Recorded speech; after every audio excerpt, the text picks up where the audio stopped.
Bienvenidos a su programa Bitácora Mexicana, este espacio de absoluta libertad de expresión, de debate y de reflexión de la televisión pública. Su amigo Porfirio Muñoz Ledo. Hoy tenemos nuevamente discusión, pero desde un ángulo distinto y provocado por acontecimientos recientes, el tema de la seguridad.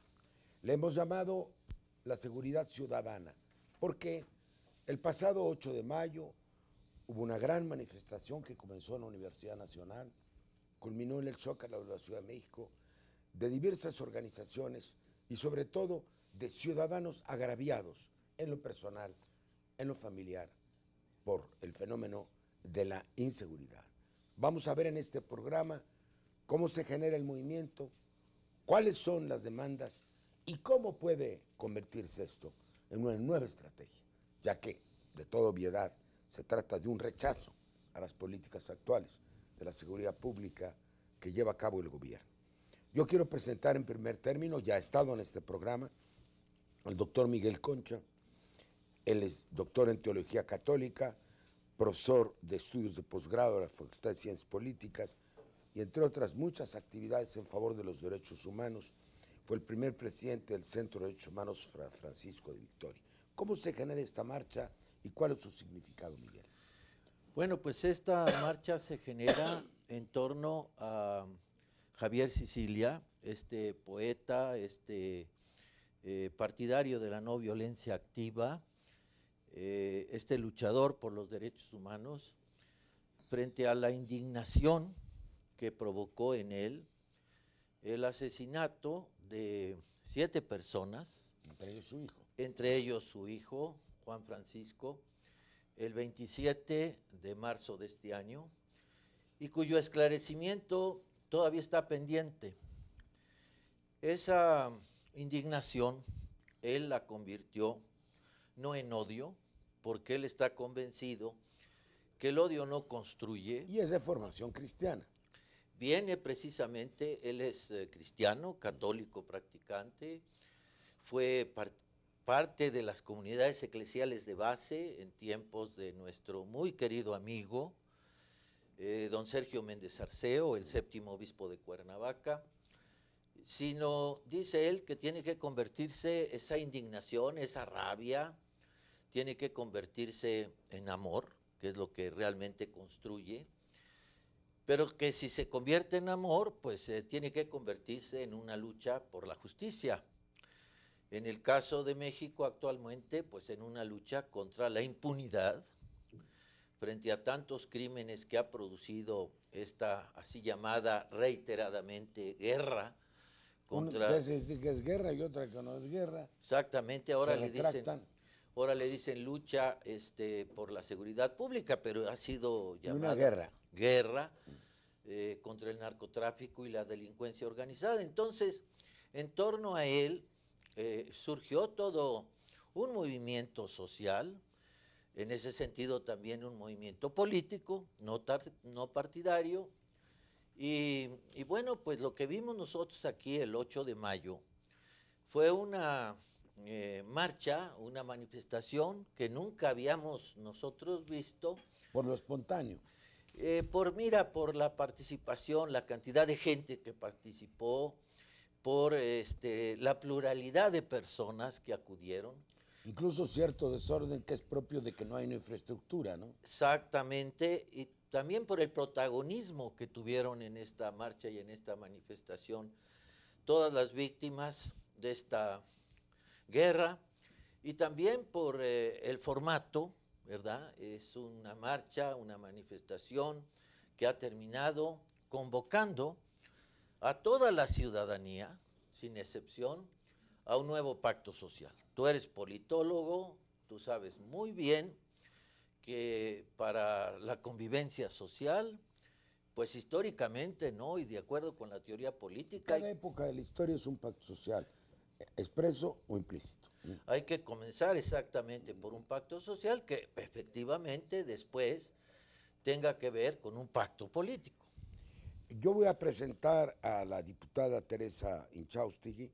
Es doctora en Ciencias Sociales por la Flaxo, ha sido directora de operación y monitoreo del desarrollo de las mujeres y ha trabajado tanto en el campo de equidad de género como la seguridad pública.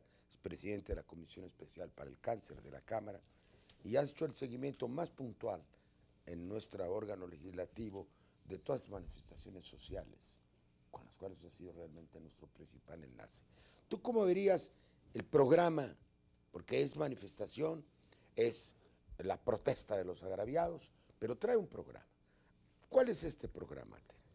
A mí me parece un programa muy preciso, al mismo tiempo que coyuntural, estructural, porque toca aspectos que están en el fondo de una propuesta que yo le llamaría, para sintetizarla, es una propuesta para recuperar a la sociedad, ¿no?, y salvar al Estado, ¿no?, porque comienza con una exigencia de justicia, que es, dijéramos, el mal mayor de los que estamos viviendo actualmente, en un aparato de justicia que solamente arroja 2% de sentenciados frente al 100% de delitos que se cometen. Entonces es una justicia que no existe. Quieren corregirlo aumentando las penas, 100 años, 200 años, si pescan a uno de cada 100. Pues sí, imagínense, ¿no? O sea, eso, el tema es la impunidad, el tema exactamente. Central. En ese sentido, su exigencia de justicia, de esclarecer los asesinatos y las desapariciones y de establecer el proceso debido a todos los procedimientos de justicia, porque vemos todos los días que hay abusos. El segundo tema, que es seguridad ciudadana, que ha sido un reclamo que tú sabes, Porfirio, hemos dado nosotros en la Cámara todos los días desde que comenzó esta legislatura, porque lo que hay que proteger son los derechos y los bienes de las personas. Entonces, se requiere un cambio de 180 grados en el enfoque de seguridad pública. ¿Qué cosas trae el programa? Importantísimo el tema de la corrupción, ¿no?, y de la impunidad, que como decíamos, son centrales dentro de esta falla de las instituciones del Estado en procuración de justicia y en seguridad.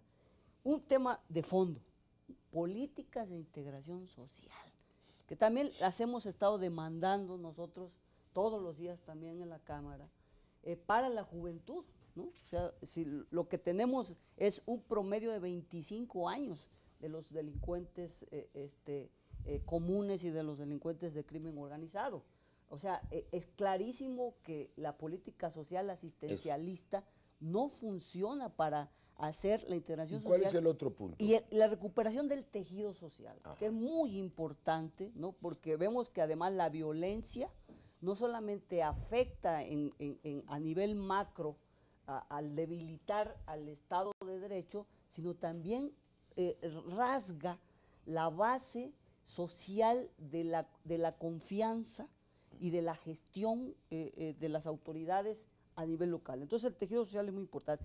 Y fundamentalmente otro tema que es central, que ya venimos también arrastrando de tiempo atrás, que es el déficit de la democracia mexicana respecto a la participación ciudadana. Sí, que está en contra del sistema representativo actual que nos ha arrojado una partidocracia, por decirlo. Exacto, o sea que una separación, una brecha muy grande, dijéramos, de lo que son la clase gobernante y las élites políticas, de los procesos y las necesidades sociales.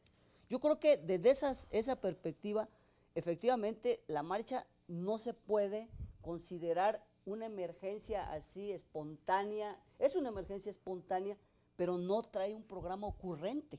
No es una ocurrencia, es un programa perfectamente bien. ¿Y qué es la síntesis de demandas sociales diferidas? Que vienen exactamente. Quiero presentar también al maestro Silvano Cantú, licenciado en Derecho por la Universidad Autónoma de Nuevo León y maestro en Derechos Humanos y Democracia, la Flaxo.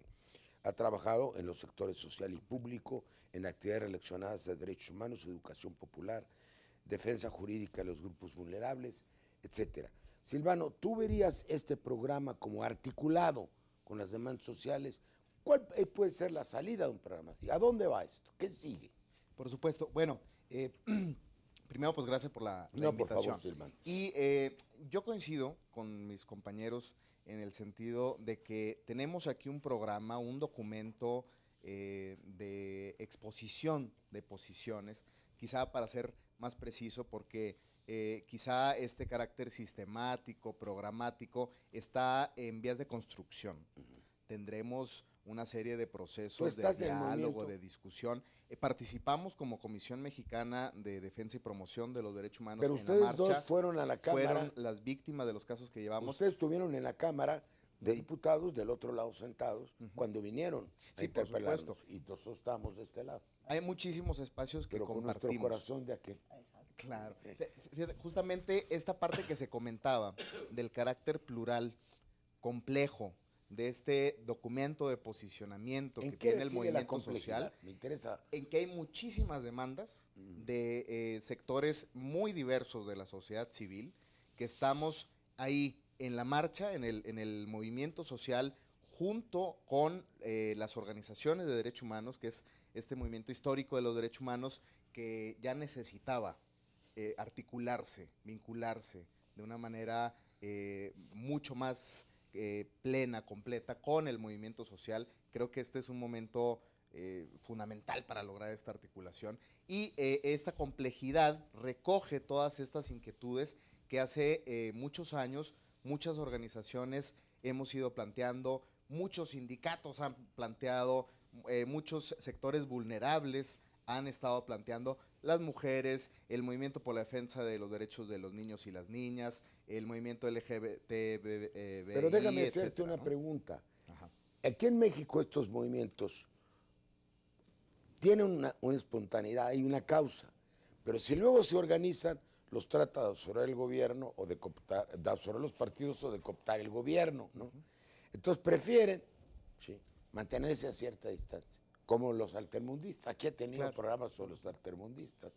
Si algo los partidarios de una economía distinta y de una sociedad distinta le temen, es a que los partidos los pesquen o a que los tope el gobierno. Pero eso los hace también ser muy difusos.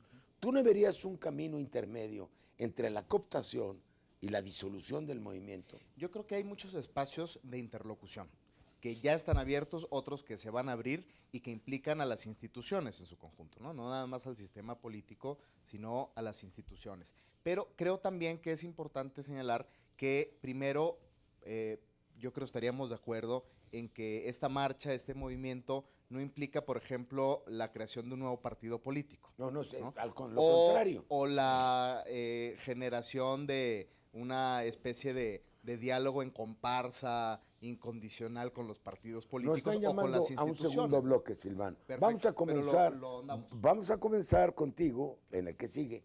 Esa interrupción nada más para un paréntesis.